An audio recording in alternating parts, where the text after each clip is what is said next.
In the heart of southern Africa lies a realm of stark, brutal beauty, a land sculpted by wind, scorched by an unforgiving sun, and ruled by the eternal laws of thirst and hunger. This is the Namib, the oldest desert on Earth. Here, at the edge of a precious oasis, the fragile truce between predator and prey has just been shattered. A pride of desert lions, masters of the ambush, has turned this sanctuary into an arena. But this explosive moment of life and death is not the beginning of our story. It is merely a single, savage beat in the timeless rhythm of the desert. To truly understand this place, we must look closer into the very grains of sand, where an even more intimate and desperate dance unfolds every single day. For the creatures that dwell here, life is not lived but fought for, second by excruciating second.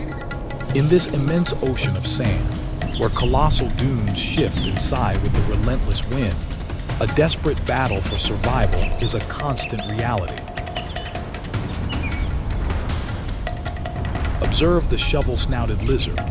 This tiny reptile is a master of this harsh domain, a true artist of endurance. Watch its movements, not a walk, but a frantic two-step dance across the scalding sands. It lifts 2 feet at a time, alternating in a rapid rhythm, a life-or-death ballet to keep its delicate skin from being burned alive. For this creature, every hop, every darting surge is a calculated defiance of an agonizing death. It cannot afford to pause, not even for a moment. To stop moving is to perish. Hunger and thirst are its constant, gnawing companions, driving it forward in a relentless quest for the smallest beetle, the tiniest morsel of sustenance. This is life on the edge, a high-wire act with no safety net, performed on a stage of fire. But the dangers in the Namib are not always visible. Sometimes, the deadliest threats are the ones you can't see. Beneath the seemingly tranquil, shimmering surface of the desert, a silent, lethal hunter lies in wait. This is the realm of the Peringuey's adder, a serpent that embodies the very essence of patience and deception. It is a masterpiece of camouflage. Its body, the exact color of the sun-bleached sand, allows it to vanish completely. Adorned with a pair of tiny, devilish horns above its eyes, it buries itself with a subtle shimmy, leaving only those 2 piercing eyes and its nostrils exposed to the world. It is a living landmine, a patient assassin waiting for the world to come to it. The adder has no need for a chase. Its strategy is one of lethal patience, of conserving every precious calorie until the moment of absolute certainty. It can lie motionless for hours, even days, a silent statue of death. Its unique method of travel, a mesmerizing sidewinding motion, leaves behind a series of J-shaped patterns in the sand, the only evidence that this ghost of the desert was ever there. It doesn't hunt with its eyes. It hunts with its entire body, feeling for the slightest vibration, the faintest tremor that signals the approach of an unsuspecting victim. It waits, coiled and ready, for the story of 2 lives to fatally intersect. And on these unforgiving sands, destiny is inescapable. Our shovel-snouted lizard, momentarily victorious in its own struggle, has just snatched a desert beetle from the sand. It is a moment of triumph, a hard-won meal that means another day of life. But as it pauses to consume its prize, it fails to notice the 2 seemingly innocent specks in the sand just inches away. A faint vibration from its own small victory has betrayed its location. What happens next is a testament to the brutal efficiency of nature. In a flash of lethal speed, the desert erupts. The Peringuey's adder strikes from its sandy grave, a biological missile launched with pinpoint accuracy. There is no time to react. The snake's venomous fangs, sharp as hypodermic needles, sink deep into the lizard's soft flesh. The venom, a potent cocktail of toxins, goes to work instantly, attacking the lizard's nervous system. The lizard's brief, frantic struggle is utterly futile. Within seconds, it is over. Silence and stillness return to the desert as the hunter, with its prize secured, begins the slow process of swallowing its meal. Once finished, it will melt back into the sand, leaving the eternal wind to erase all traces of the momentary, violent drama. This is the law of the Namib. One life ends, so another will continue. But not all of the desert's creatures live a life of hiding and scurrying in the sand. Out of the shimmering heat haze, noble warriors emerge, walking with a pride and confidence that seems to defy the very landscape they inhabit. These are the Oryx antelope, the undisputed symbols of the Namib. With their striking black and white face masks and magnificent blade-like horns that glint in the harsh sunlight, they are a picture of resilience. Unlike the smaller creatures that seek refuge from the sun in burrows or shadows, the Oryx face the harshness head-on. They are built for this challenge, possessing a remarkable biological gift that makes them desert royalty. Their secret lies in a complex network of blood vessels at the base of their brain, a natural radiator known as the carotid breathing. As the Oryx breathes, the cooler air passing through its nasal passages chills the blood in tiny veins. This cooled venous blood then flows over the arteries carrying hot blood from the body to the brain, effectively lowering the brain's temperature. This incredible adaptation allows them to endure scorching ambient temperatures that would cause heat stroke and death in almost any other mammal. They don't just survive the heat, they have mastered it. But even with this advantage, their lives are a constant pilgrimage, guided not by maps but by an ancestral memory passed down through generations. They lead a great and desperate journey across the endless dunes. They are in search of one thing: water. This endless trek is etched into their very being, a solemn procession driven by a primal, unquenchable thirst. After a grueling, sun-baked journey that can span hundreds of miles, the persistence of the desert's inhabitants is finally rewarded. Like a mirage made real, a rare oasis appears, a splash of impossible green and blue against the monochrome canvas of the desert. This is the heart of the Namib, a place where life from all corners of this arid land converges.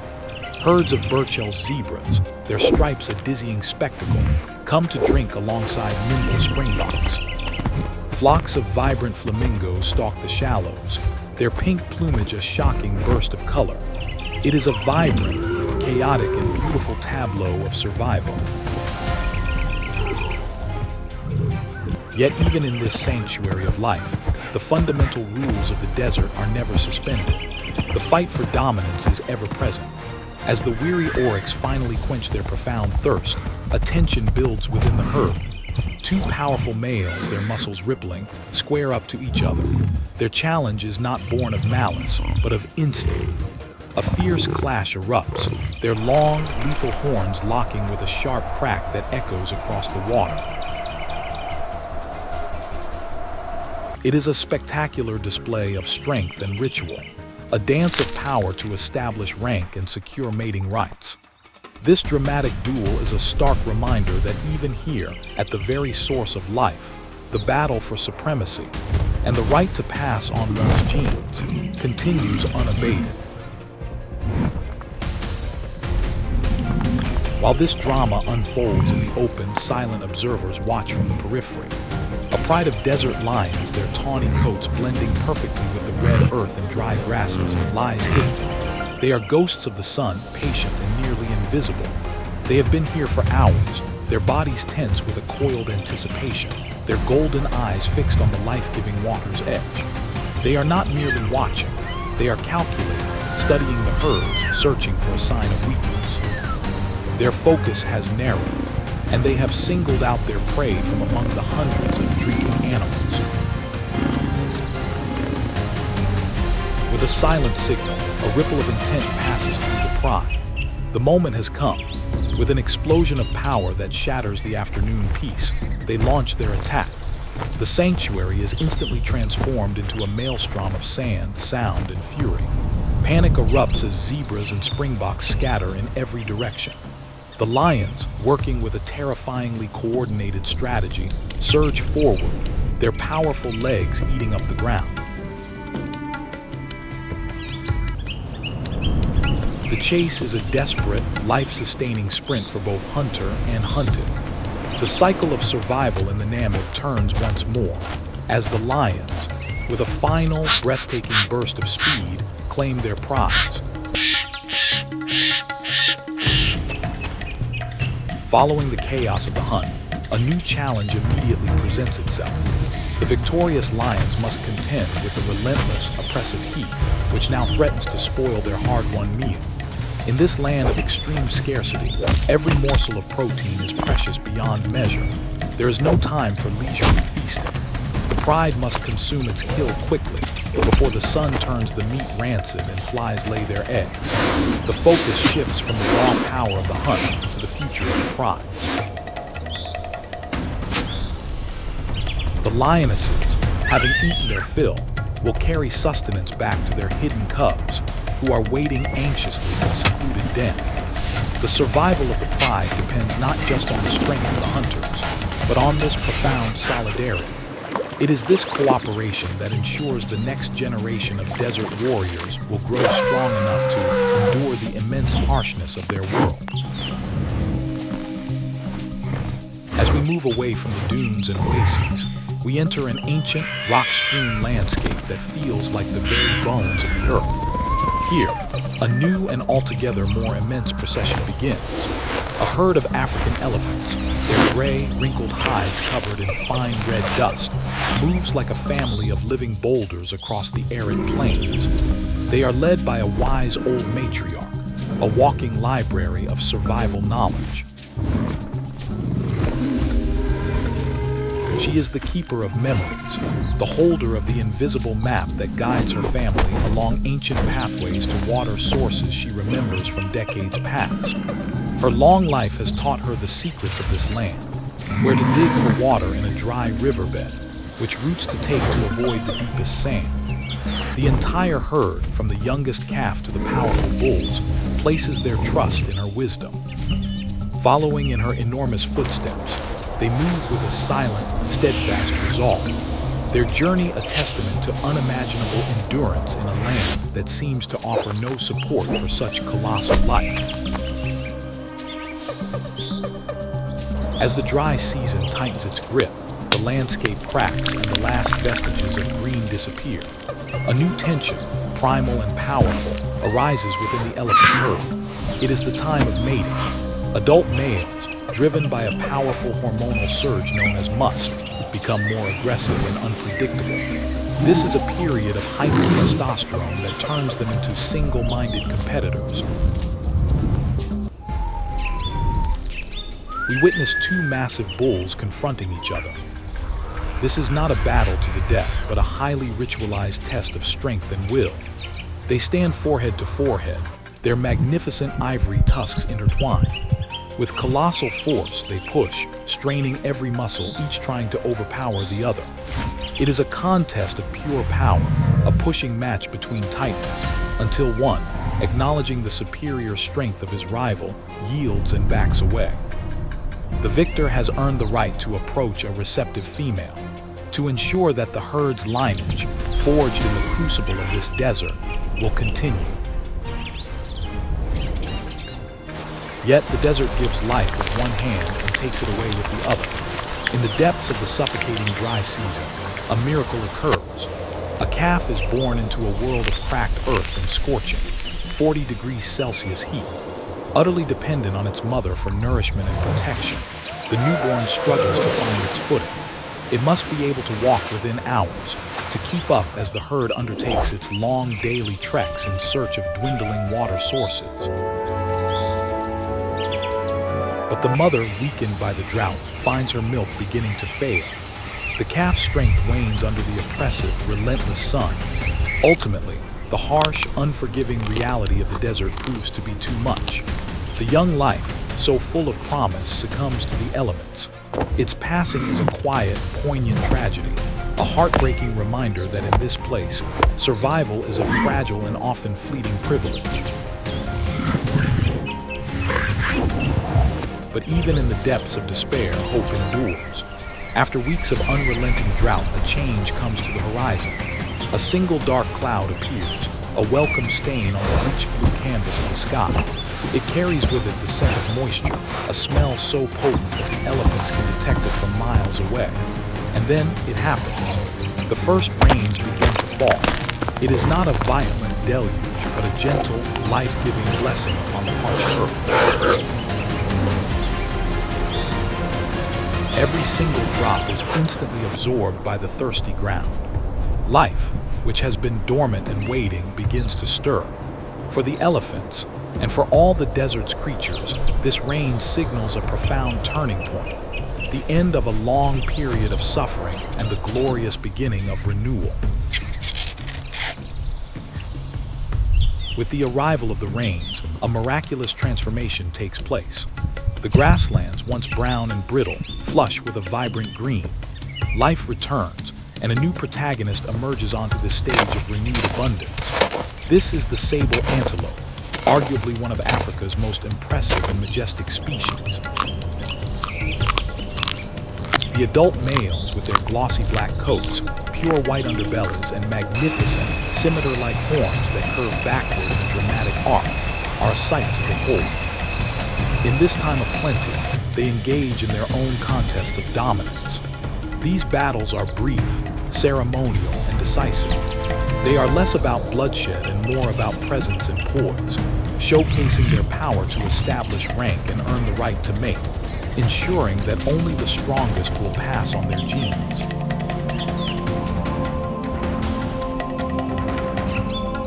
Our journey now takes us to the desolate shores where the vast Namib Desert crashes into the cold Atlantic Ocean, the Skeleton Coast. Here, in the ruins of an abandoned diamond mining town, a reclusive and mysterious clan of brown hyenas has found shelter. These are not the cackling scavengers of the savannah. They are largely solitary creatures, with shaggy, dark coats and immensely powerful jaws. They are perfectly adapted to this harsh, foggy environment. Possessing an extraordinary sense of smell, they can locate the carrion of a beached whale or a dead seal from kilometers away. Their bone-crushing molars, the most powerful of any predator, allow them to extract every last nutrient from carcasses and remains left behind by all others. They are the ultimate survivors, the cleanup crew of this desolate coast. Finally, we return to the grasslands, where amidst the now growing sparse grasses, a charming family of bat-eared foxes begins its day as the sun sets.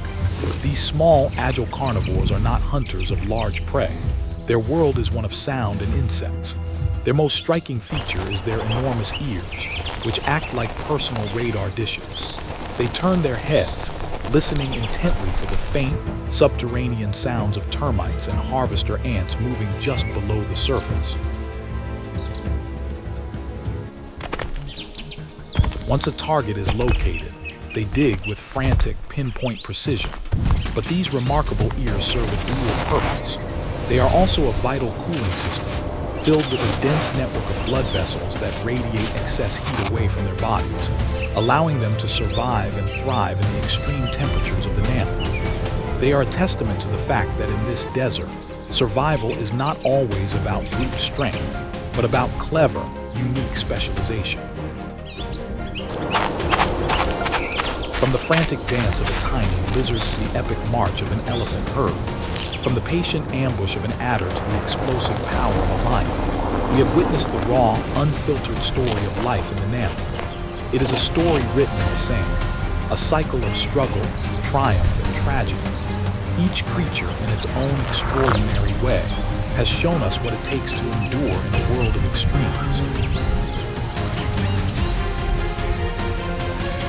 What can we, in our world of comfort and convenience, learn from their story?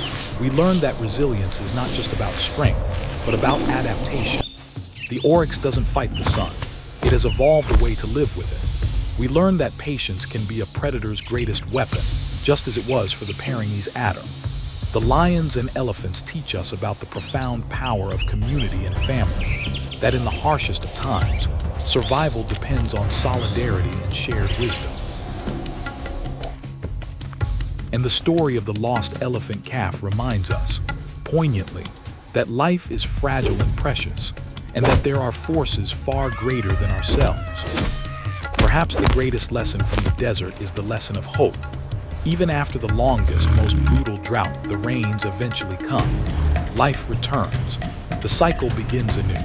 It's a powerful metaphor for our own lives. We all face our own deserts, our own periods of drought and hardship.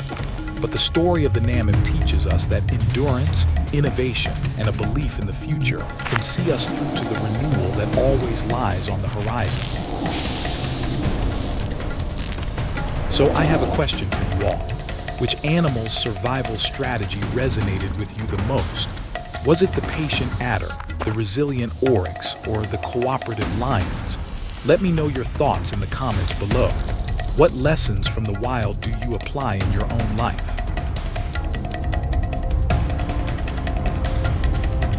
Thank you for joining us on this incredible journey through the sands of time.